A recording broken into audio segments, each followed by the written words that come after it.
birthday. Let's take some nice deep breaths and catch our breath. Make some noise on the way out. Please yourself. Hey, number two.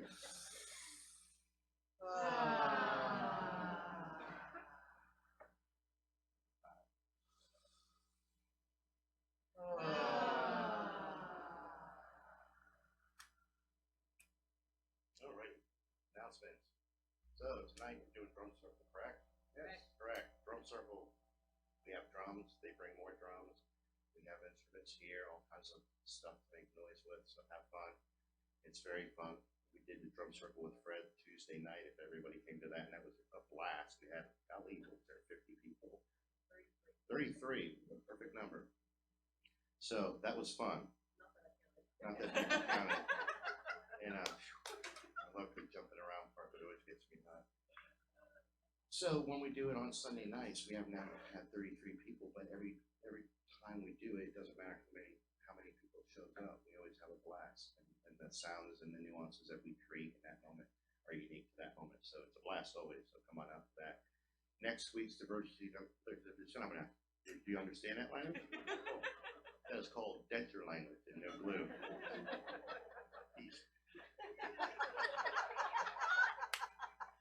If I'm gonna say up here be real, then I gotta be real. Dentures are real, part of the 3D world. You know, metaphysically, I don't know how that all factors in, but you know, we'll talk about that some other day. Dentures in you. But anyway, cosmic. Okay. Anyway. So next week is the game, correct? We're gonna do the game again, and Margie and Shannon are both hosting. Hostessing. Well, everybody's going to show up because it's a blast, and we're going to have even more because the more the merrier. And that last time, how many were here? Like 5 of us, 5 or 6 of us, and we had a lot of fun. And it's the kind of thing. It's always the more the merrier, but it's one of those dynamic things where the more people there are, the more input, the more. I mean, it's just fun. So, does anybody want to do a little tagline on it? Because you guys, I've only played it once, and I get the gist of it, but you're more fluid in explaining it. We have a house mic, so just speak up right from there. It uses images and the power of the collective mind, whoever's playing, to relate and connect to getting a perspective of what's happening now or asking questions. You're able to, everybody sets an intention and it'll bring clarity, it'll bring insight. It's a pretty powerful, fun tool. Yeah. You want to add anything? And fun. And it's just fun. I mean, there's a lot of giggling now. And maybe even crying. Tears. Crying, Yes. we had joy, we had fun. We always have it all here. It's like our sign says out front, we do hugs, we do tears, we do forgiveness, we do loud. Really well. Really well. So it's like, that's just part of it. So this is fun, it's fun. It's like, and it's always, you know, it's part of the mantra we've had here since before I was a minister here was this exploring or celebrating our divinity while exploring or discovering our humanity. And it's still the gig here, it's still part of it, whether I go more and more metaphysical, it's still that discovery within. And this is one of those games that you get to playfully discover with each other without necessarily being in the spotlight like you will be if you join Scott and I's workshop this weekend.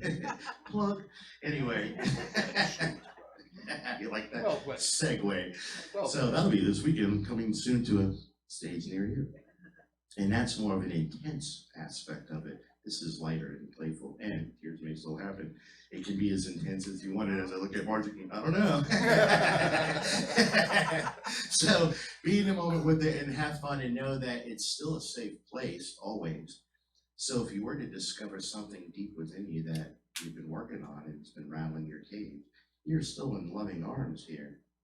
Remember that utmost. You know? That'd be a great thing for those who do the workshop, to complete the workshop that night, doing the game. I already have one person that's hadn't even done the workshop yet. She's like, I'm gonna have to stay longer to do that because she heard about that. So we'll see how she feels after a workshop first, but probably wonderful, and Lou can give us all the news. So after that, that's next Sunday. Do you have a diversity plan for the following? Nope. By next Sunday I will. Okay, that's fine. Still haven't done the power of your other hand thing, so we can float that in whenever. That's more of an Oracle within type you know, get in touch with those inner selves and higher selves and different wonders of you and aspects of you. And always breaking down those aspects and knowing that, of course, we're all one. We're one person. Don't think for a minute that I'm thinking that you're schizophrenic. But I personify these things to help so that as we're integrating every single thing within us, every nuance within us, it broadens our being and takes us to that higher consciousness, which is what it's all about, without it being so much an agenda. And we'll talk about that in a second. So next week's talk is completely a surprise to me. So it's going to be a surprise to you too, but it'll happen in the night, and it always does. Love Yourself Day, which is speed healing. Nice segue. Speed healing. Is on July 15th, which is a Saturday. It's gonna, there's gonna be 3 sessions, it's 10 minutes. It's 6 different healing modalities and you spend 10 minutes at each one. So it's, there's gonna be a 10 o'clock session, 11:30 session, a 2 o'clock session. We've got several people in this room that are participating, Dana, Ari, Scott, who else am I missing? You're getting me for cheap, so you better sign up for it. Getting Ari for cheap, all right. Tricia Smallhoffer with Med Healers is coming, Catherine Flanagan's coming to do Reiki as well. Aroma room. The Aroma Room, yes, will be cranking. So, it's, you have to pre-register and you have to prepay because we only have 36 spots. And so we don't want any of those to go to waste. So it's $42, $42. 42. 42. $42. It's the answer to everything, exactly. Yes. It's 42. So, if you wanna sign up for that, see me and I'll get a list going and we'll start. Don't panic. Is there a Facebook event for that? Yes, Just it was went up made last last night. I'll start sharing it. Yeah. Yes, we learned that in kindergarten. We never knew we'd be doing it so much as adults. Sharing. It's my little rant towards technology, whatever. Playful one. Glad we learned. Everybody knows that we have Jan here today. So she's been through a tumultuous few months that I don't think ever all of us realized. So forgive our lack of coming to see you. Oh. Yeah, and I'm glad Scott went and got you. see me. Right on. Well, I don't think I personally was as aware either. So it's a happy joy experience to have your smiling face with us today. So we're gonna put some extra love on you today. You know that, right? Already Cool. warned. Already You already warned. warned her, yeah, see, we have to warn people about that. Nothing in the water, we'll do it to you. But it's always fun. Okay, so now, just other silly logistic stuff, that's really silly. If you haven't filled one of these out yet, please do so. It's just our yearly membership form, and then yesterday during our marketing meeting, which we had a marketing meeting yesterday, and again, thank you, Shannon, for choreographing that for us. Getting us out there, doing meetup things, doing networking things, getting our, Donna Marie helped us last time with she's gonna be helping me more, getting the MailChimp and our newsletters out there every week and updating all the wonderful technological things that we want to do. Philip and I were talking just a little while ago about some of the nuances we discussed yesterday in our YouTube discussion. And I was saying a lot of it is a tech thing, not so much talent, but hardware. And we're very limited with that camera. So we're putting it out there right now that we want to manifest an up-to-date camera that will be able to do all those things that we want to do with live streaming. And then live streaming is going to be even easier because we have the equipment that matches the current technology, and that's been some of the bumps we've been running into. So let's manifest that. Let's give ourselves a budget of $200 so we can get a nice one. So if you guys want to donate more and above just to the camera, please feel free. Folks, seeing me on this camera, you'll see me so much clearer. Press the button. Unless you don't want to see me clear, but whatever. That's a different issue. The audio will be better too. Yeah, the audio will be better too. But anyways, so know that that's part of working towards what we want for all of it so that we can get ourselves out there more and more and more. So thank you for all of that help. Ari, yesterday in that meeting, entered all of these on the computer for us. And there was if you have like 50 of them yesterday that you just added. I don't know how many, but 70, 100, 3,000. we can exaggerate all you want. Like the Italian woman, I walked 3 miles to get the flour to make the bread and 2 more miles to get the eggs. But it's okay, I just enjoy it, don't feel guilty. So another thing happening now, if you guys noticed, for the last couple of months, there's been a lot of activity next door.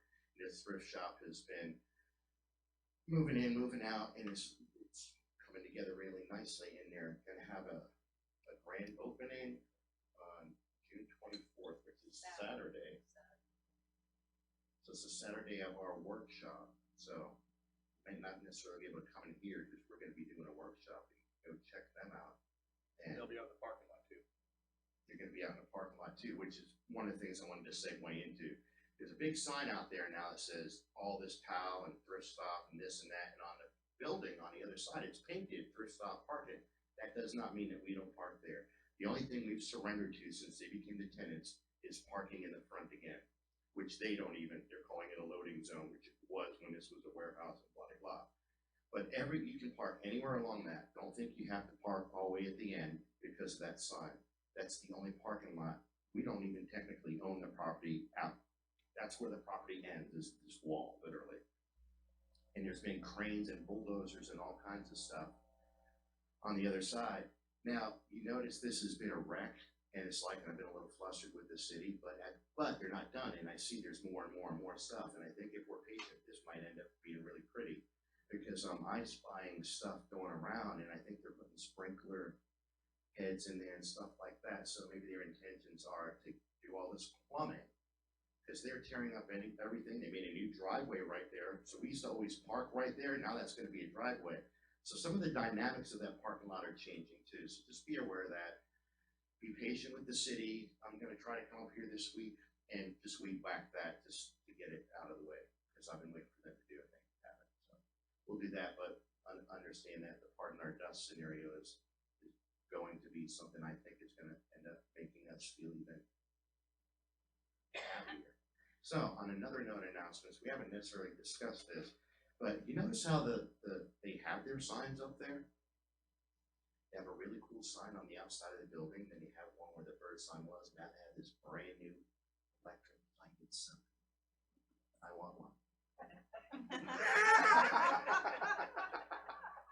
I want one. I want one right in the front of our building over our door, the same size as the New Wave Pod. Doesn't necessarily have to be the Lotus logo, but it can be our colors and our logo. New Wave Pod, people with diversity. I'm asking us to put in our mind to donate to that too, or to manifest it, to create it, to find someone in the sign world that you know that may want to donate it as a sponsor. Anything, but to put it in our community's attention that we want to have that.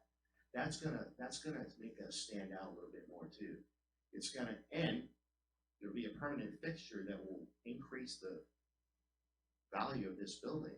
So as we move on and go into greater things for ourselves, when we finally get our own building, which is still an intent, all we'll have to do is change the front plastics. That will be, Lori would dig that. So it's gonna be our cost. I have no idea what it does cost them. I'm gonna chat with them and see. But my guess is about $1,500 to $2,000, and I may be overestimating. I hope I am. Maybe even less, more. That's what I'm saying so we'll see. Manifest it. It's all just leaves on a tree, and I have to remember that as my tree leaves are empty. So I gotta remember that in the manifesting, it's just as abundance is for as many trees are on the leaves, so are dollars that can do these things that we want. A camera, a big screen, flat screen for us, so we can be done with the archaicness of the projector. And I saw 60-inch ones for only $400. I just ran out of money, so I can do it myself, but it can happen. We can manifest an even bigger one. So as we want to do these things for our own broader being, brings us more into the tech world, it's gonna let people notice where we are. Having them there is gonna be a great thing for us, because they put a lot of money into that. The building is not for sale anymore. I did tell you guys that, I believe. So that's a good thing for us. So if we can make this the best we can make it while we're still here, it's gonna lead to that next thing for us. So anyway, come support them, and now we're done with that. Let somebody really have something. They want to share. Good, we're done. The father said, again. So there's many different ways to talk about fathers, man. You know, it's like I could have gone many different ways in this talk. So the special music today is going to be Cats in a Cradle, and all I had to do is plant that seed, and everybody knows that song, pretty much. There's a feeling and the energy of that song. But before we go there, let's have some fun first. And think about dads and how dads are. What dads really do. And there's the goofiness of dads and the big dorkiness of dads. Being a dad. It's like, you know, one of the greatest things that I ever found in freedom was in the middle of the Orlando airport, which was packed. And Rose was like maybe under one. She was a baby. Still a baby in my arms. And airports aren't fun for kids, especially babies, you know. It's like there's a lot of they're very energetic beings. And she was fussing, so I was just holding her and I was dancing right in the middle of the airport in front of God and all creation. I did not care. And it was one of the things that only one word gave me permission to do that. It's called fatherhood. Because nowhere in my life would I have done that, and if I did, they might have come up to me and said, "Sir, come with us, please." Because that would have been weird if I just was dancing about as a big hairy guy in the world. It was like, what is this guy doing? That would have alarmed people, unfortunately, because we should be able to all dance wherever we want to. But in me, I had to honor what happened in me in that moment. Because it's not like the thought or the insecurity, or not insecurity, that fear thought didn't come up. I'm like, "Oh, what are you doing? Don't dance in front of people. What are you, crazy?" But the father took over. He didn't care, man. This is me and my little girl, and it's like, remember Patty Page, "You Against the World"?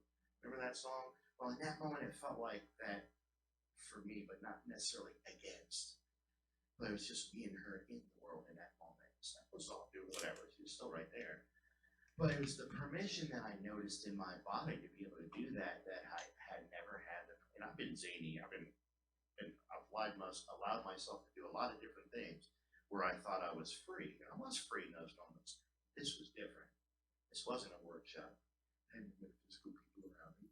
I didn't have a bunch of drummers and a fire and all the other different things that have maybe brought me out of my shell more to do some crazy things. And I'm not talking about drunk, because that doesn't count. Tequila, when I was in the Navy and tequila, crazy things happened in my adolescence, but that still wasn't free. It was never about free. You know, Ron Goss always says, well, he doesn't always say, he said it on the tape, and I always repeat it in my head. I'm such a comedian, I'm sorry, man. But it's more of, I remember hearing this over and over of, I thought I wanted to be high when I was using drugs or alcohol or any addiction, but he noted that he truly wanted to be free. And that in any of the substances he ever used, he never really attained freedom, but he did get high. And there was times he had his existential moments, and he'll talk about those. And we've talked about those where those different doorways open. But there's a different sense of freedom that he was talking about, and that I noticed in that moment, because there was nothing that made me high except my daughter in the moment, and the love and the true high that was all part of that magical moment. And it was all because of that one word called fatherhood. And it was cool, and it was neat, and I was allowed to be goofy with it, and I was allowed to be silly. Now, as I grew older, as she grew older, the goofiness was fun. And 1, 2, 3, 4, 5, 6, 7 habits.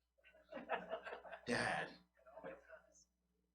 It's like, do girls' eye muscles overdevelop from rolling their eyes so much at their dads because we're such dorks all the time? Is this something that's like we should actually, I think we should do a study on this. In other words, I think there's facts and figures in here somewhere. It's like, how many times your eyes roll times pi could be 42. Oh, there we go.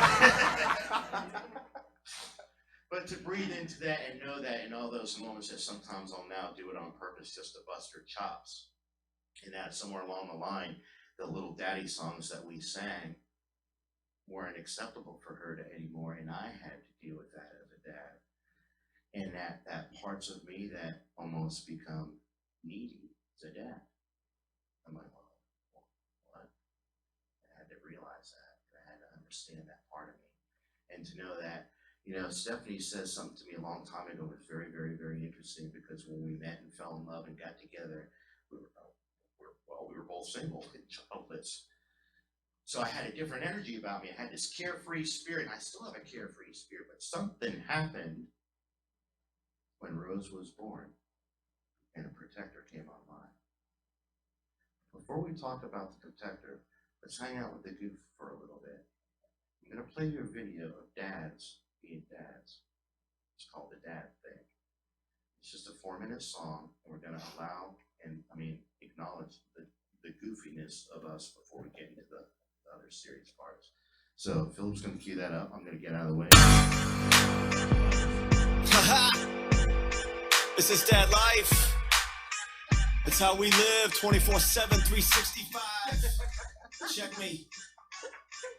Gas station glasses, don't care what the masses think about me with my sweet goatee. I'm rocking my Dockers with the cuff and a crease. I got that St. John's Bay and the clip for my piece. I look nice. I got dozens of dollars and that's right. It goes straight to my daughters and my wife. I'm a miracle dad, making magic with the checkbook is the talent I have. I roll hard in the yard with a 60-inch cut. 0 turn radius, my neighbors say, what? They be driving by, peeping my landscape. These greens got nothing on my manscape. Hydrangeas, begonias, ornamental turtles. Is that a weed in my fescue? Oh no, round up to the rest. It's the dad life, it's the dad life. Take my daughter to the party, it's the dad life. It's the dad life, it's the dad life. Shooting vids to the kids, it's the dad life. Roll up to the splash pad, 10 a.m. My whole entourage pops out the minivan. We splashy splashy for an hour or two, then it's back to the house. Prepping for the barbecue. Brats, dogs, rock and beef, whatever. Give me all the weaver, man, nobody does it better. Call me Lord of the Grill, I'm king of the coals. Not a secret recipe, you know how I roll. 1080p, 16 by 9. I'm rocking man cave status with a screen like mine. Keep your peanut butter hands off my 50-inch Vizio. Pop up the corn, roll the Disney video. You got Latin, Jasmine, Abu, the genie. Kids like mine, everybody wants to be me. Sing a night song and then it's off to bed. This is the dad life, no more to be said. It's the dad life, it's the dad life. Hit the mall, coach your ball, it's the dad life. It's the dad life, it's the dad life. Playing rough, fixing stuff, it's the dad life. It's the dad life, it's the dad life. Yeah, you know how we do it, it's the dad life.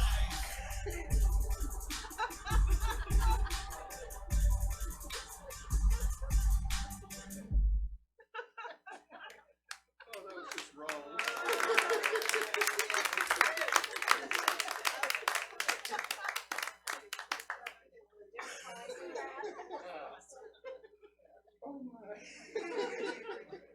Thought you guys would like that.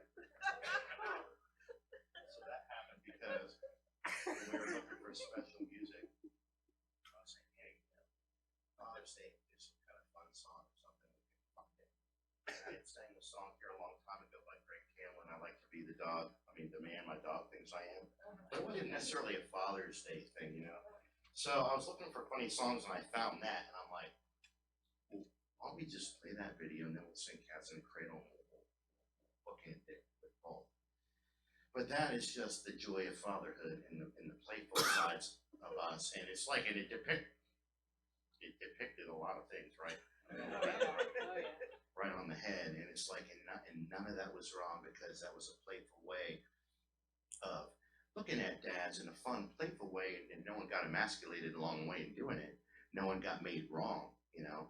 we have I've done a lot of different talks. A long time ago, I sat here and I read the poem "Forgive Me the Man" in front of every single person that was here in a moment, and took ownership of all the yucky things that men have done throughout this life and throughout this incarnation.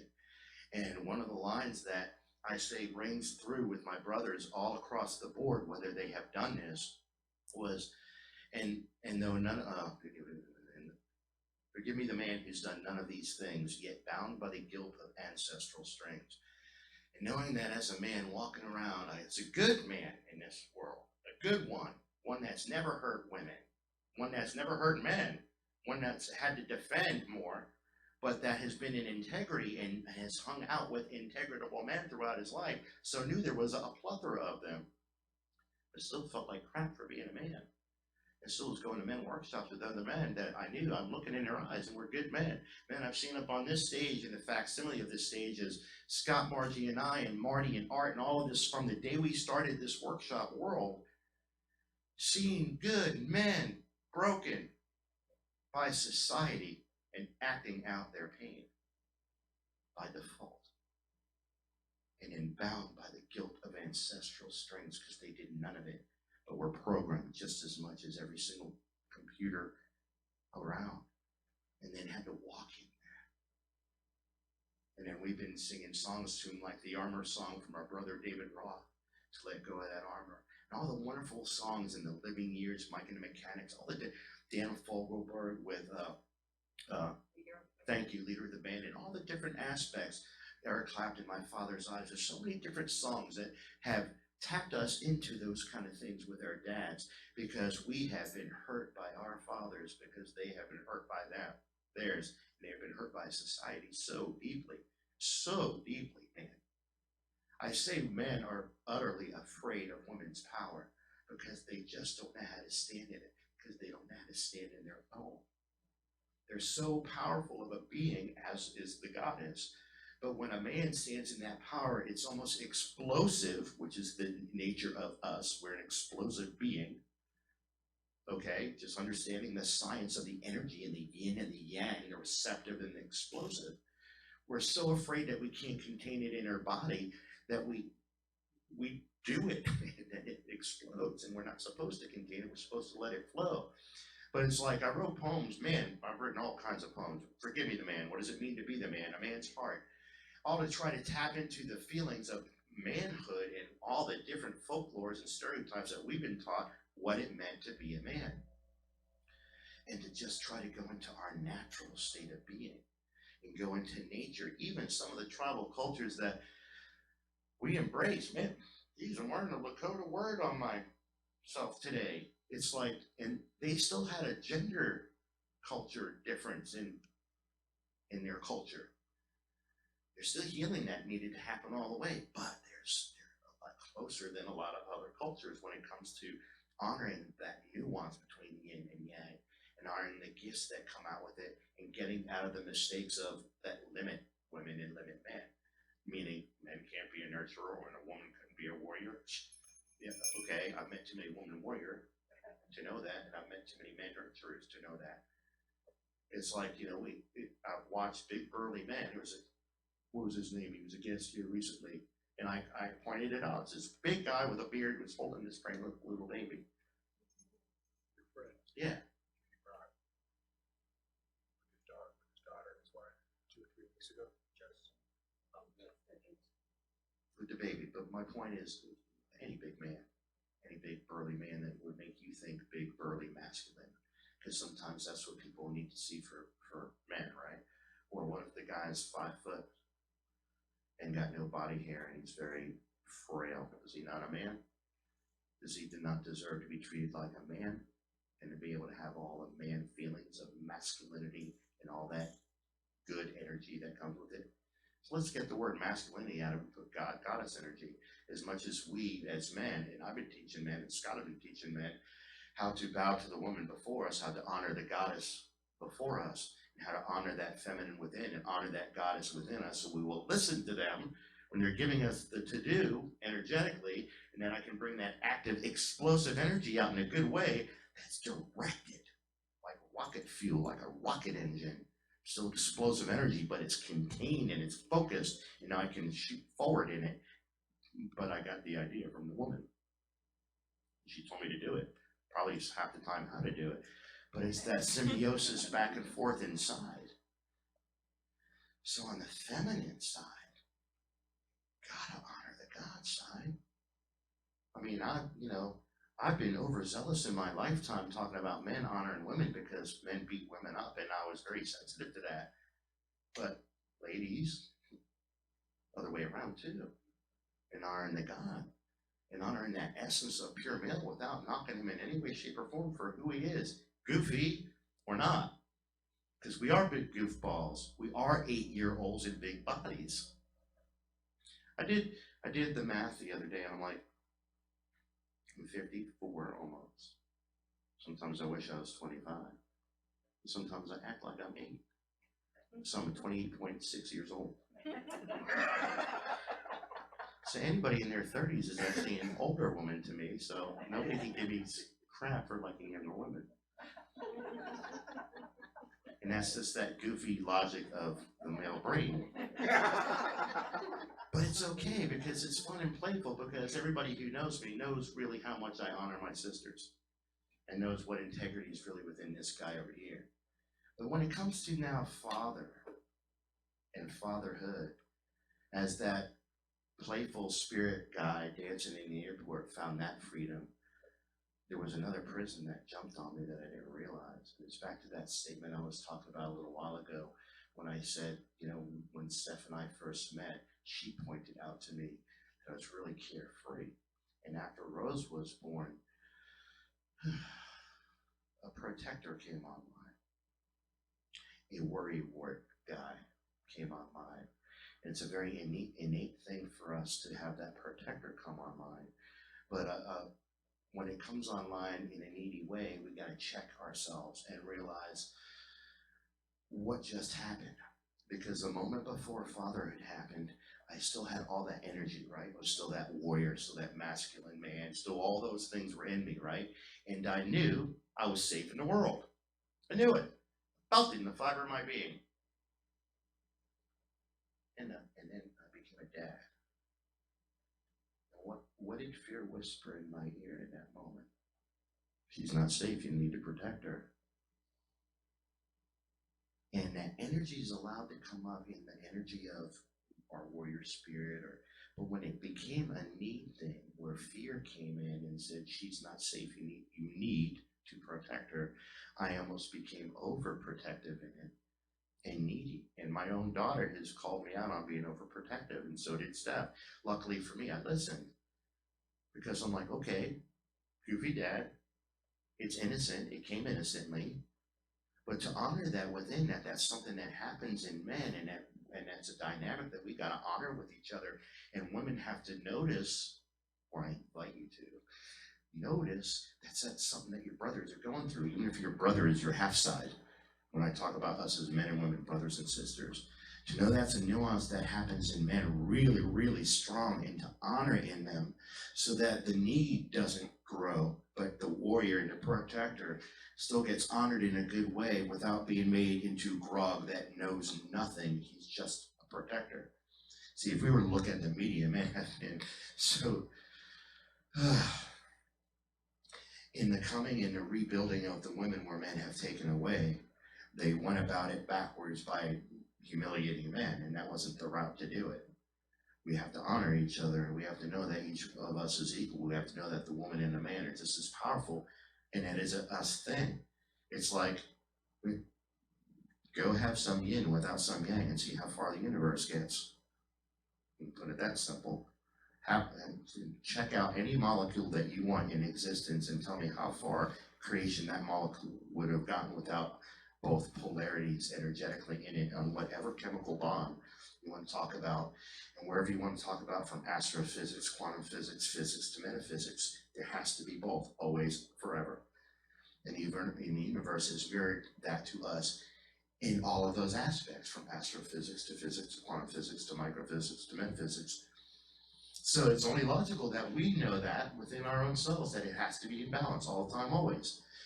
so that the honoring is not a thing I have to do to where the bowing feels like it's a chore. Okay, you're the king. No, we are the king and the queen together. We are the rulers together. We are the energetic, glorious beings together. And in the symbiosis and the synchronicity and all that working back and forth as a figure eight, man, that figure eight has come up as a symbol so many times and so many different things because it's an energetic thing of the continuity of our energy and how it flows back and forth between us. And that union, that union, man, is it a powerful point. It's a vortex of energy that you can bask in when you get to that point with each other.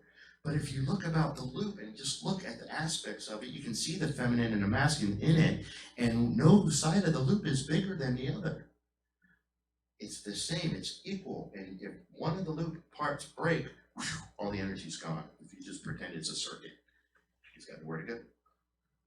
So it just is logical that we're constantly balancing this with each other, and we can tease each other playfully, lovingly, like these guys were goofing on themselves, and me as an Italian talking with my hands every time I smack something, goof on myself. In a good way. Lifting each other up in laughter, perhaps. Not crossing the line of self-deprecating humor, because there's a difference, and everybody can feel that energetically. Well, kids can feel energetically the difference between when I'm just being in that protector father mode, which is okay, it's an energy that comes up. And when it's tipped to scale to needy, when it's tipped to scale to where fear is the one motivating the protector, when it's tipped to scale for me to forget that, I am sick, and so is he or she. So that we can just live as the examples of fatherhood, the things we didn't get that we wanted. Because as fathers, it's like every single one of us can raise their hand and tell me something that they wish their dad would have done differently. And that's part of the song we're going to be singing a little bit. It's like in the Cats in the Cradle, and most of you are familiar with the lyrics. It's kind of something in your body, just because of the generation we are. So what about those nuances that my dad maybe not have showed up the way I wanted him to? Because as we're awakening, us men here in this room, they didn't have this information available to them in their day and age. And if it did, it was because of where religion has been. It was always kept secret except for the clergy and the higher up.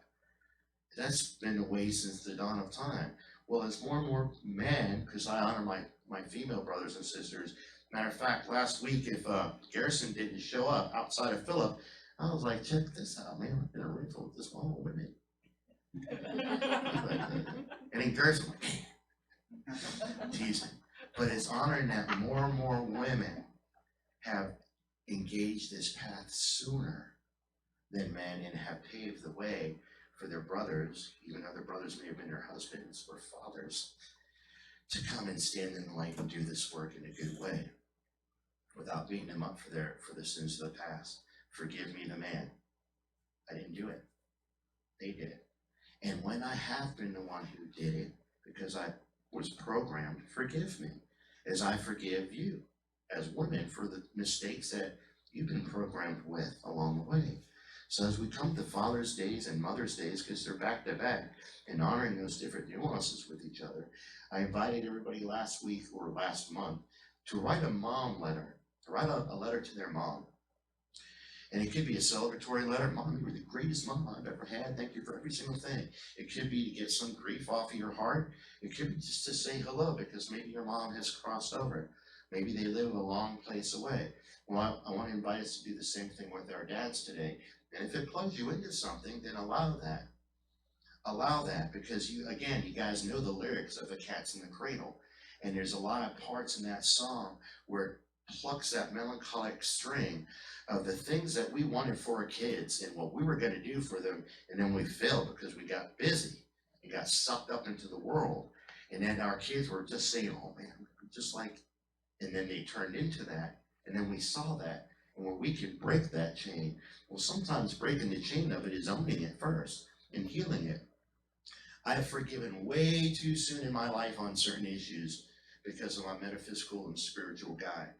There's some things I just didn't allow myself to process yet because I believe in forgiveness, and it's a great thing to believe in. It really helps our heart. But as we've done all this emotional body work throughout our times, and talk about the ceiling fans with the 4 different blades, like emotional body, physical body, spiritual body, mental body, and knowing that they all have to be tended to. This is one that men have had a lot harder problem tending to than women have. So I'm inviting us all to do the exercise and inviting the guys to look at this from 2 perspectives, as the son and the father, whether you're even a father or not yet in your life, and to understand that in this letter that you're healing parts of yourself too. Write whatever you want, and it doesn't have to be if they're alive and well. This is not necessarily to share with them. This is for you. You can burn it, or you can keep it as a note, or you can mail it to your pop. This is a private letter. No editing is my point. I'm asking and inviting you to tap down into that little kid within you that needed to say something to his dad and never did, even if it was, I love you. So I'm gonna pass out stuff.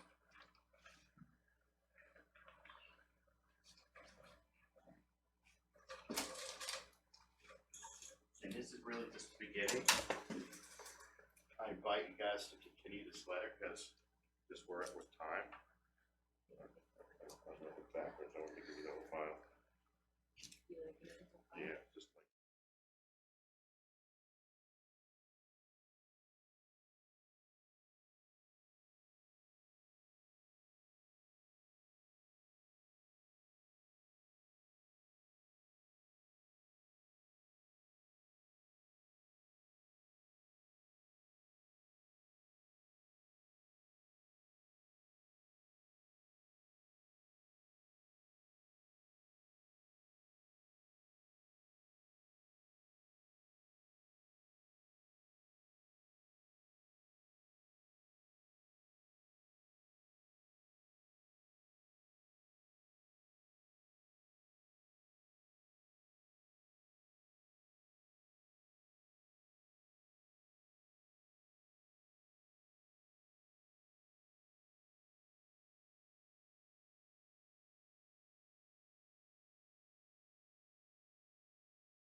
sentence back. Maybe right in the middle of a sentence or a word, and I honor that, forgive me for that. You know, invite us to keep writing this. Now, okay, Mark. You stepped on it.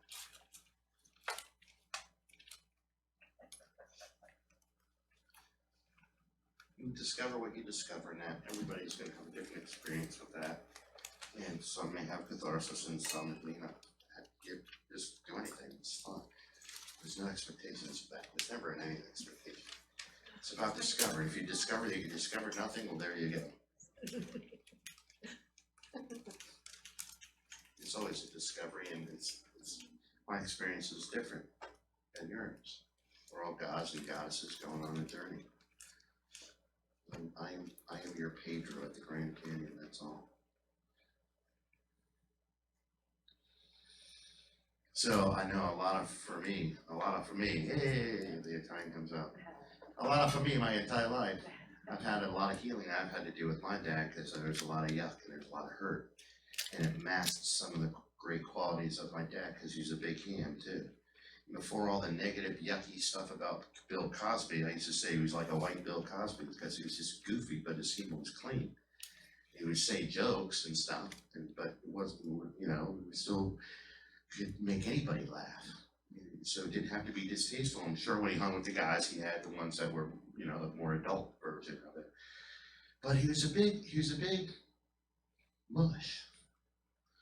And it's like, and I really saw my dad cry for him, kind of like you guys with me. And you may have seen me cry for me here and there, but you see me cry all the time, and there's a difference. It's that mush out in me, that big mush. And remembering the positive qualities of Plagio Mario Pasqualino and honoring my dad, because some of them are here.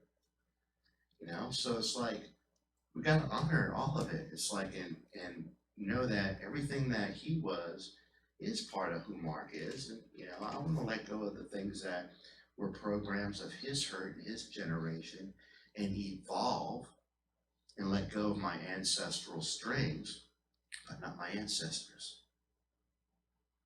They're part of us.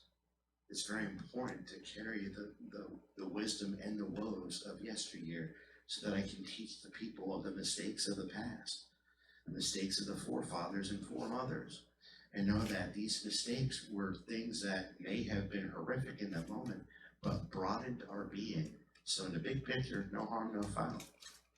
I'm okay, I'm not bleeding anymore. I'm sorry. Anyway, bring that part to the game and look at fathers in a different way, as we as fathers look at ourselves in a different way, as we as mothers look at ourselves in a different way, so that perhaps we can make Father's Day and Mother's Day more about the true essence of who we are as gods and goddesses, bringing into creation children and guiding them on our journey to be gods and goddesses. And less about the barbecues and the whatever stuff they socially want to say are Mother's Day's gifts. Because half the Mother's Day's gifts that you probably have seen advertised on TV, probably first knowing the women in this room, probably like, I want that. You know, Scott does. And that's just the point that I was trying to make before, and I was talking with someone the other day, I'm like, why are we having stereotype that women are cookers and cleaners and the men go hunt? I got a frying pan for Father's Day. That's what I'm saying, there's no, when it comes to that, that's not a yin or yang thing, that's a nuance, that's a one thing. That's a one thing. And to stereotype each other and that locks each other in masculine and feminine roles, and that's uncool, because you can be whatever you want as a man, you can be whatever you want as a woman, regardless of your sexuality, you're still a man, still a woman. And that fatherhood, there's been people, I wrote a whole poem, a whole story called The Tree Who Thought She Was a Mother, wasn't a mother for the mothers in the world that hadn't given birth, that thought they weren't a mom. And I'm like, what are you talking about? I've seen you nurture. I've seen you be mothering. It broke my heart to the point where a whole story popped out. Well, there's guys like that too, and I'm sorry I don't have a guy tree story for you, but maybe someday soon. To honor the men that have been father figures for people and never got to father their own child for whatever reasons. the uncles in our lives and honoring them as fathers as well. And knowing that they've done it. There's been programs, the big brother, big sister programs, things like that. That's honoring that energy of motherhood and fatherhood for people who never even had spawned anybody else. You know, we say that in our happy birthday song, we're glad you spew from the sky. It's like they never had any involvement of spewing anybody else from the sky, but they poured their love over the children, and you can see evidence of it in their lives. And to acknowledge that when it comes to seeing your brothers and sisters as fathers and mothers. So because I'm coughing, it's perfect time to end. And just keep that in mind.